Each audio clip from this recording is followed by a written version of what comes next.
नमस्कार दोस्तों, आपका स्वागत है हमारे YouTube चैनल पर। आज हम भगवद गीता के दूसरे अध्याय के 54वें श्लोक की चर्चा करेंगे।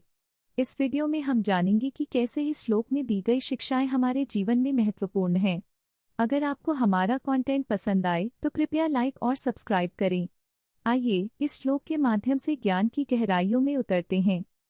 दुखेष्वनुद्विग्नं न सुखेषु विक्तस्पृह वीतराग भय क्रोध स्थितिर्मुनिरुच्यते। 2.54। जो व्यक्ति दुखों में भी विचलित नहीं होता, सुखों में आसक्ति नहीं रखता और राग, भय और क्रोध से मुक्त होता है, वही स्थिर बुद्धि वाला योगी कहलाता है। भगवद गीता के इस श्लोक में भगवान श्री कृष्ण यह बताते हैं कि एक सच्चे योगी की पहचान क्या होती है। जो व्यक्ति दुखों के समय में भी स्थिर रह सकता है और सुख के समय में भी उसकी बुद्धि नहीं भटकती, वह सच्चे अर्थों में योगी है। राग, भय और क्रोध से मुक्त रहना उसके लिए आवश्यक है। इस श्लोक का संदेश है कि हमें जीवन के उतार चढ़ावों में संतुलित रहना चाहिए। हमें अपने मन को स्थिर रखना चाहिए ताकि हम किसी भी परिस्थिति में सही निर्णय ले सकें। यह श्लोक हमें सिखाता है कि हमें बाहरी परिस्थितियों के प्रति निर्भर नहीं होना चाहिए, बल्कि अपनी आंतरिक शांति को बनाए रखना चाहिए। एक समय की बात है, एक छोटे से गांव में एक साधु बाबा रहते थे। उनका नाम था सत्यवान। गांव के लोग उन्हें बहुत सम्मान देते थे।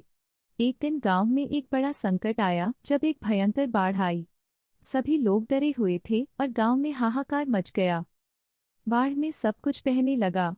लोग अपनी अपनी चीजें बचाने के लिए दौड़ रहे थे। तभी सत्यवान बाबा ने सबको एकत्र किया और कहा, डरो मत प्रिय मित्रों, यह वक्त है एकजुट होकर संकट का सामना करने का। गांव के मुखिया ने कहा, बाबा, हमें अपने परिवार की चिंता है, कैसे हम इस स्थिति का सामना करें? सत्यवान बाबा ने मुस्कुराते हुए कहा, साथी, हमें चिंता करने की बजाय हमें अपने मन को स्थिर रखना होगा।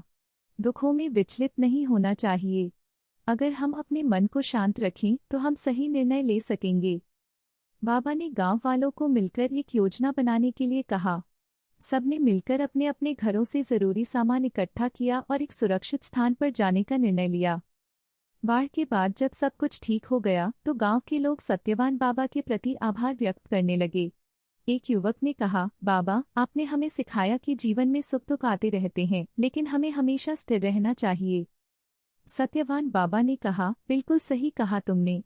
याद रखो, जो व्यक्ति दुखों में भी विचलित नहीं होता, वही सच्चा योगी है।